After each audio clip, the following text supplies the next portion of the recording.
O artigo 125, então, ele estabelece o dever do Estado zelar pela integridade física e mental dos internos, dos adolescentes que estão cumprindo internação, que estão privados da sua liberdade, cabendo-lhe adotar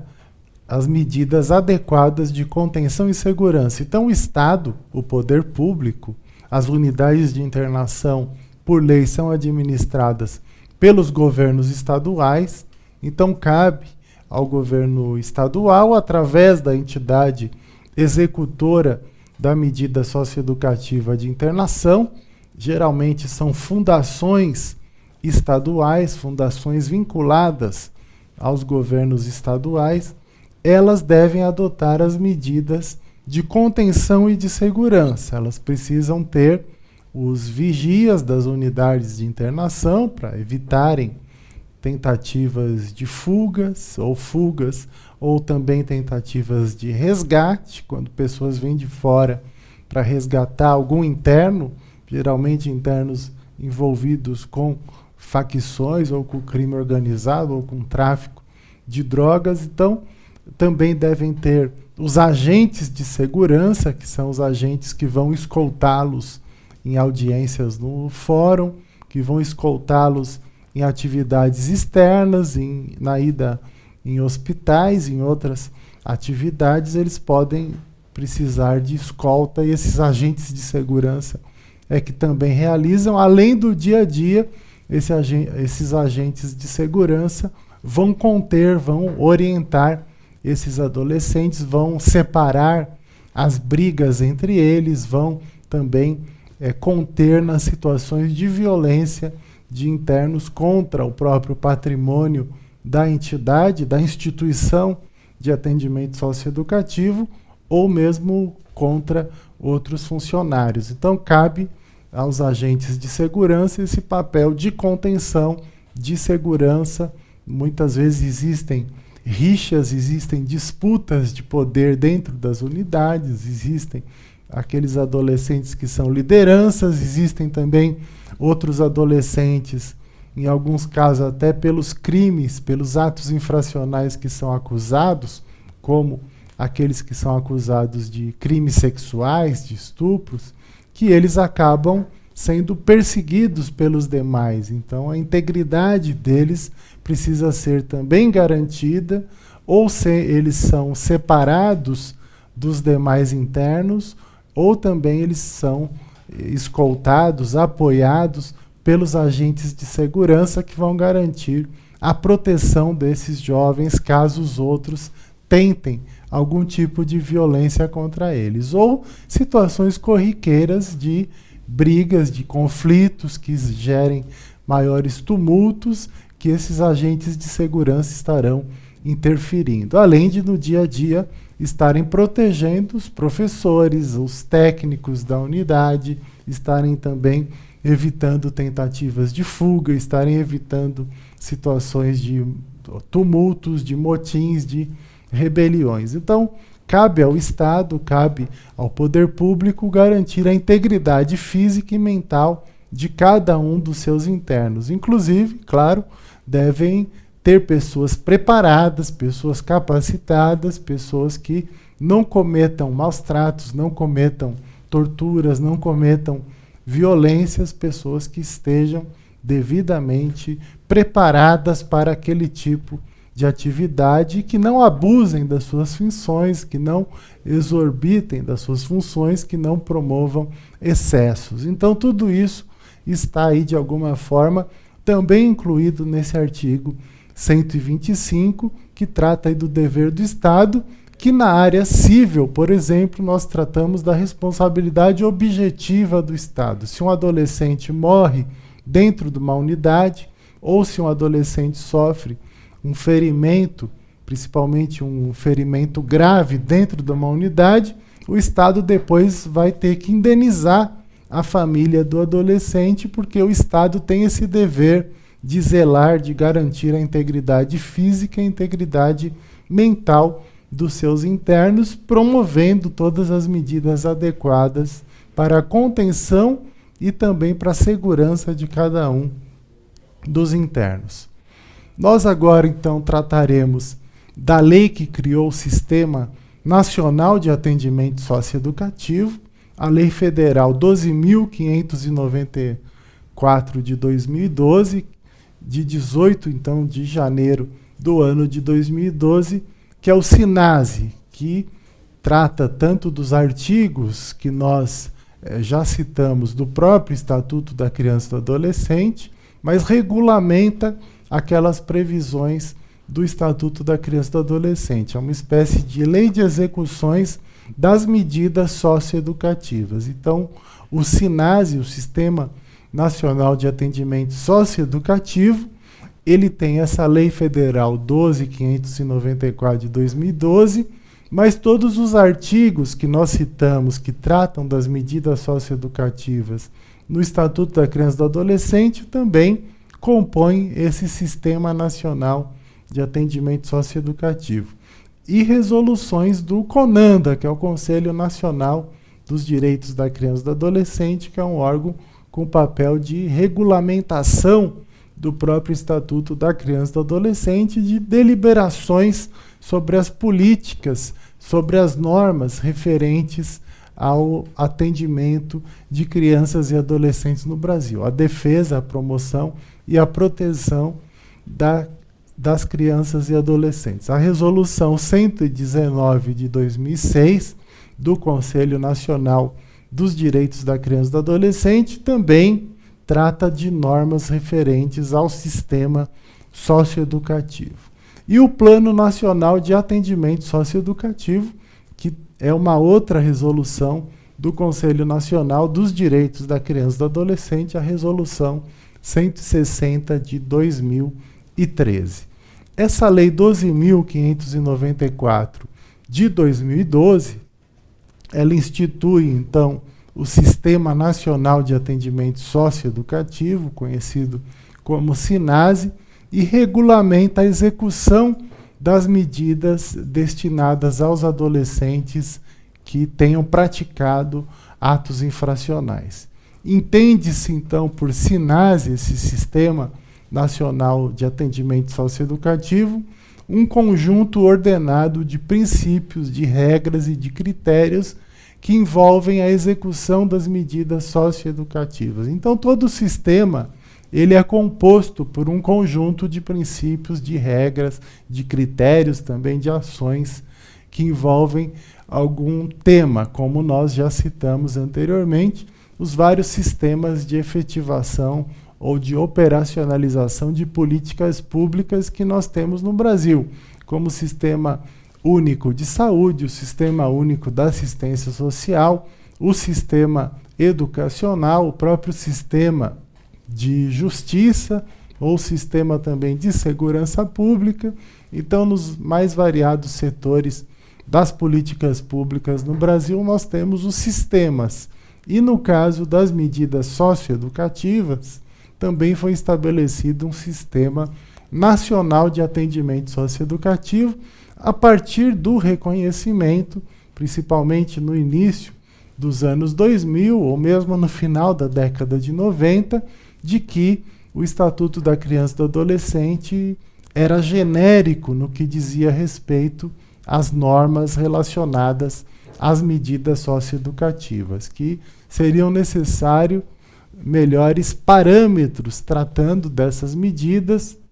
que fossem cumpridos pelos municípios, pelos estados e pelo próprio governo federal, por todas as entidades executoras, todas as entidades que participam de alguma forma do processo socioeducativo, que participam da execução das medidas socioeducativas. Então, por isso que foi criado esse sistema nacional, a partir de várias discussões feitas pelo próprio Conselho Nacional dos Direitos da Criança e do Adolescente e também nas conferências nacionais dos direitos da criança e do adolescente e nas etapas municipais, estaduais, também foram discutidas essas regras, esses princípios, essas normas que seriam necessárias para melhorar o atendimento dos adolescentes envolvidos com atos infracionais no Brasil. Então, a partir daí que nós temos essa criação do SINASE, conforme esse parágrafo, esse artigo 1º, parágrafo 1º,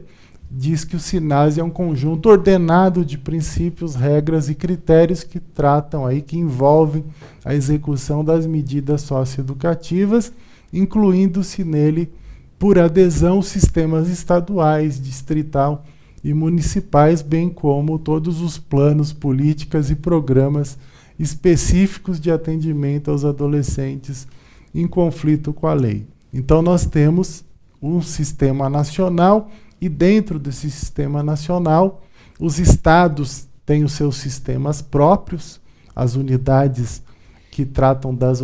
que possuem aí as unidades de internação, que são vinculadas a fundações ou outras instituições estatais. Temos as medidas socioeducativas em meio aberto, geralmente são realizadas, executadas por entidades da sociedade civil ou pelos centros de referência da assistência social, pelos CREAS, que são centros de referências especializados da assistência social. Então, nós temos também que levar em conta esses sistemas estaduais e os sistemas municipais. Os municípios são obrigados por lei, as prefeituras, a financiarem, a manterem os programas socioeducativos em meio aberto, a liberdade assistida e a prestação de serviços à comunidade, geralmente em convênios também com entidades da sociedade civil ou através dos centros de referências especializados da assistência social. Então, é assim que nós temos esse sistema, a partir dos municípios, dos estados, do governo federal. Existe um sistema também, dentro do sistema nós temos o cofinanciamento, então financeiramente o governo federal repassa recursos para os governos estaduais, os governos estaduais repassam recursos para os governos municipais, ou ao menos deveriam repassar recursos também para a execução das medidas socioeducativas. Então, nós temos aí essa inclusão dentro do Sistema Nacional de Atendimento Socioeducativo, sistemas estaduais, municipais, no caso do Distrito Federal, por isso que nós temos aí o sistema distrital, que é no caso de Brasília, Distrito Federal. Nós temos também, dentro dessa lei, entende-se por medidas socioeducativas aquelas previstas no artigo 112 do Estatuto da Criança e do Adolescente, que nós citamos anteriormente, as várias medidas socioeducativas, desde a advertência, também a reparação de danos, a liberdade assistida, a prestação de serviço à comunidade, o regime de semi-liberdade ou a internação, que é a privação de liberdade. E temos os objetivos das medidas socioeducativas. A responsabilização do adolescente quanto às consequências lesivas, as consequências danosas do ato infracional cometido, do crime, então, que ele cometeu, sempre que possível, incentivando a sua reparação. Os métodos de reparação de danos, eles devem ser adotados. Nós temos também procedimentos no Brasil referentes à justiça restaurativa, à mediação de conflitos, exatamente até para evitar a judicialização, ou mesmo evitar a própria privação de liberdade, a integração social do adolescente e a garantia de seus direitos individuais, de seus direitos sociais, por meio do cumprimento de um plano individual de atendimento. Então, nós veremos que cada adolescente, quando ele recebe a sua medida socioeducativa, mesmo antes até da sua condenação, mesmo antes da sentença, nós temos aí um plano individual de atendimento. Quais as intervenções que serão necessárias de acordo com a situação daquele adolescente, o diagnóstico daquele adolescente, a partir do ato infracional que ele praticou também, mas levando em conta a sua situação comunitária, a sua situação social, a situação econômica dele e da sua própria família, o respaldo familiar que ele possui, se ele é reincidente ou se é primário, se ele estava ou não estudando, se ele estava ou não trabalhando, se ele estava ou não em cursos profissionalizantes. Então, de acordo com cada situação, nós temos um plano individual de atendimento, que serão as intervenções dos técnicos das unidades de internação, ou das unidades de semi-liberdade, ou mesmo dos programas de medidas socioeducativas em meio aberto, as intervenções dos orientadores socioeducativos, dos educadores, as intervenções também das assistentes sociais, dos psicólogos, dos pedagogos, das equipes técnicas que fazem também o atendimento a esses adolescentes. No caso também de unidades de internação, trata das intervenções em todas as áreas, do setor que trabalha com cultura, com esportes, com lazer, com profissionalização, do pessoal que cuida da parte de educação, dos agentes de segurança, dos agentes educacionais. Então, todas as intervenções também são traçadas a partir desse plano individual de atendimento. E outro objetivo da medida socioeducativa, com base no próprio Estatuto da Criança e do Adolescente, reforçado por essa lei que criou o Sistema Nacional de Atendimento Socioeducativo, é demonstrar a desaprovação da conduta infracional, mostrar o erro que o adolescente cometeu, o sofrimento que ele gerou para as vítimas do ato infracional, para as vítimas do crime, ou para os familiares das vítimas, no caso, e mostrar então que essa conduta é desaprovada, não é aceita pela sociedade, que ele gerou um mal para determinadas pessoas e para toda a sociedade, que ele deve então repensar as suas atitudes e traçar aí novas metas em sua vida, exatamente evitando o envolvimento com a criminalidade, com a violência e com os atos infracionais. Então, demonstrar a desaprovação daquela conduta infracional, efetivando as disposições da sentença como parâmetro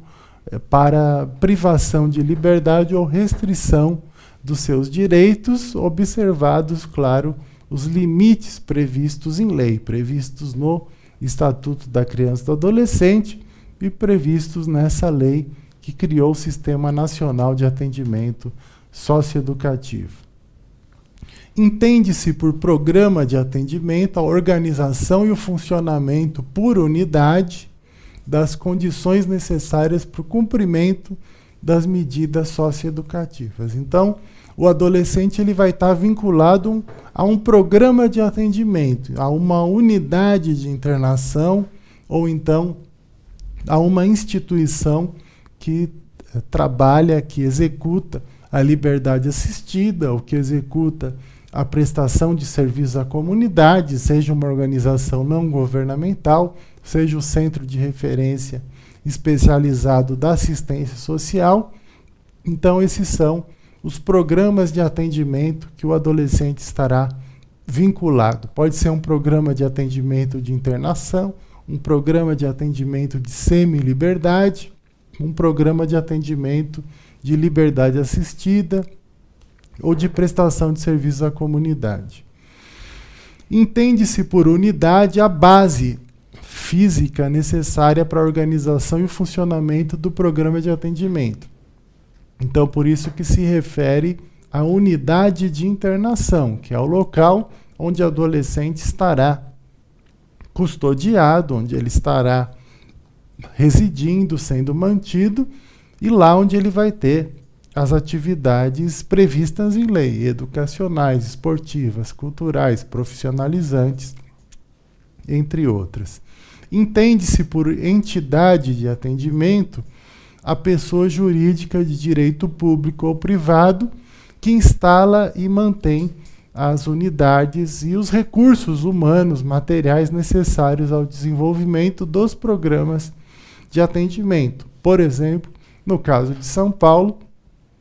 A entidade de atendimento é a Fundação Casa, e a Fundação Casa mantém as unidades de internação e as unidades de semi-liberdade. Então, a Fundação Casa, que é uma fundação pública, mas de direito privado,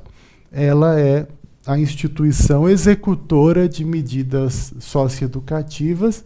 em meio fechado, no caso de internação e de semi-liberdade no estado de São Paulo. Em outros locais, nós temos fundações também municipais que executam medidas socioeducativas em meio aberto, vinculadas às prefeituras, como nós temos em São Bernardo do Campo a Fundação Criança, que é uma instituição municipal, que é uma entidade, então, de atendimento que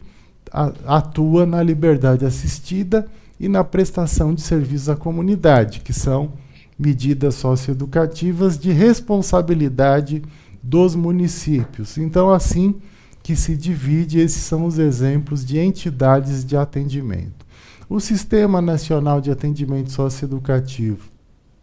é coordenado pela União, pelo governo federal,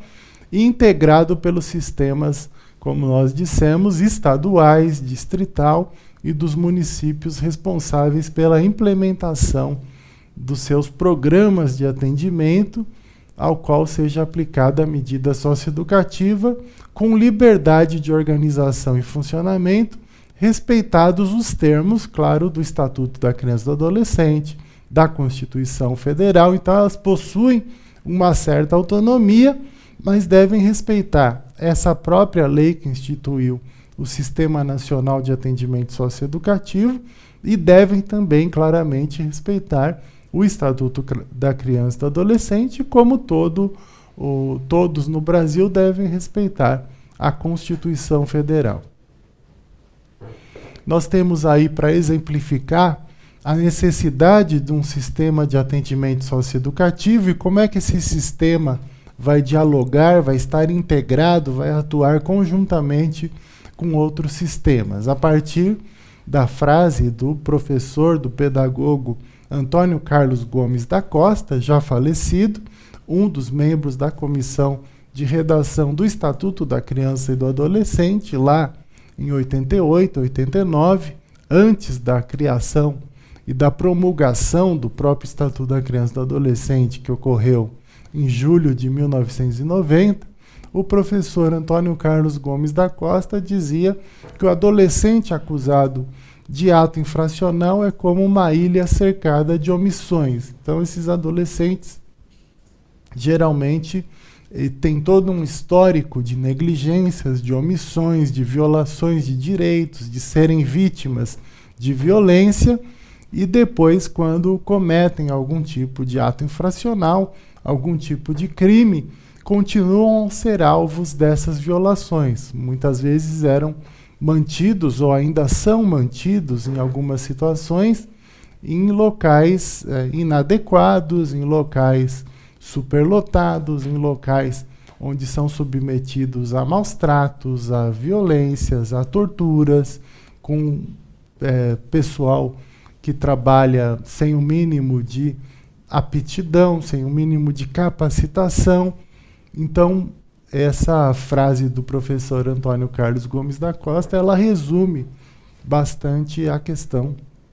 do adolescente acusado de ato infracional como uma ilha cercada de omissões, como a falta de integração, exatamente, que possibilite a inclusão social desse adolescente, a inclusão educacional, o atendimento de saúde dele, o atendimento jurídico, o atendimento social dele e também dos seus familiares. Então, por isso a necessidade de um sistema de atendimento socioeducativo. Então, nós temos aí no centro o Sistema Nacional de Atendimento Socioeducativo. Desculpa. E temos junto desse sistema, ele vai estar integrado com o sistema educacional, com o sistema único da assistência social, com o sistema de justiça e de segurança pública. Então, são todos os sistemas que dialogam, que se integram com o Sistema Nacional de Atendimento Socioeducativo. Então, exatamente para proporcionar que o adolescente, quando está cumprindo a medida socioeducativa, se estiver em meio aberto, ele vai estar necessariamente matriculado e frequentando a escola. A equipe do atendimento socioeducativo, a equipe executora da medida socioeducativa, tanto de liberdade assistida ou de prestação de serviços à comunidade, vai estar em permanente contato com a equipe da escola, com o dirigente escolar, com a coordenadora pedagógica da escola, sobre o aproveitamento escolar daquele adolescente. No caso, se a família precisa de um atendimento, de um programa de geração de renda, de orientação, de apoio, de inclusão no Bolsa Família, de inclusão do próprio adolescente em programas como o Programa de Erradicação do Trabalho Infantil, ou que a família tenha que participar de cursos de profissionalização, de programas de orientação,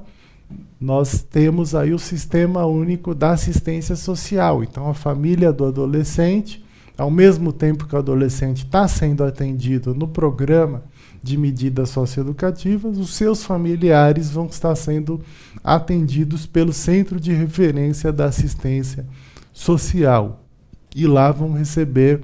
todo o apoio, toda a orientação, todos os encaminhamentos necessários para a inclusão social dessa família que está numa situação de vulnerabilidade.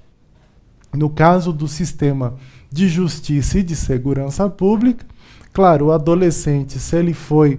está sendo acusado de um ato infracional, ou mesmo se ele já foi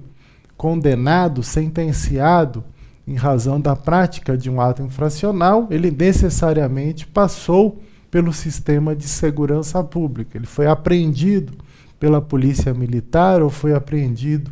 pela polícia civil, foi encaminhado a uma delegacia de polícia, lá foi formulado o auto de apreensão, lá da delegacia ele foi encaminhado para a vara da infância e juventude, lá ele foi ouvido pelo promotor, depois ele foi ouvido pelo juiz numa audiência de apresentação, depois ele passou por uma audiência de instrução do seu processo de apuração do ato infracional, depois ele arrolou as suas testemunhas, apresentou suas provas, foi defendido por defensor particular ou defensor público. Então nós temos aí também o sistema de justiça claramente vinculado, integrado ao sistema de atendimento socioeducativo. E o sistema de saúde também está necessariamente integrado ao sistema socioeducativo, tanto pela presença de agentes de saúde nas unidades de internação, ou de visitas também, e a presença de médicos da rede pública de saúde atendendo dentro das unidades de internação, assim como outros profissionais da área da saúde. Deve existir sempre na unidade de internação uma enfermaria e um atendimento sempre de plantão, e quando necessário o adolescente é levado para hospitais da rede pública, para prontos socorros da rede pública, ou pode o serviço como o SAMU, o serviço de emergências também, atender algum adolescente dentro da unidade, levar para um hospital, levar para um pronto-socorro, assim como aqueles que estão em meio aberto, aqueles que tiveram restrições de direitos, mas não propriamente estão privados de liberdade, que estão cumprindo liberdade assistida ou prestação de serviço à comunidade. Eles continuarão sendo atendidos pelo sistema de saúde, e deve também o programa de liberdade assistida ou de prestação de serviço à comunidade estar aí conversando sempre também com o pessoal da área de saúde, para que todo o atendimento necessário a esse adolescente seja realizado. Muitos, por exemplo, precisam de atendimentos de saúde mental, outros precisam de atendimento na questão da dependência e do uso abusivo de drogas e álcool. Então serão encaminhados para os centros de atendimento psicossociais, que são mantidos pela rede pública de saúde nos municípios através do Sistema Único de Saúde. Então é assim que nós temos a integração entre o sistema de atendimento socioeducativo com os demais sistemas de políticas públicas, exatamente para superar essa frase aí, essa questão tratada pelo professor Antônio Carlos Gomes da Costa, do adolescente acusado do ato infracional como uma ilha cercada de omissões. Então, nas próximas aulas, nos próximos blocos, nós trataremos aí de outros temas relacionados às medidas socioeducativas e às demais questões aí que estão claramente relacionadas ao trabalho dos conselheiros e conselheiras tutelares e de todos os profissionais da área social.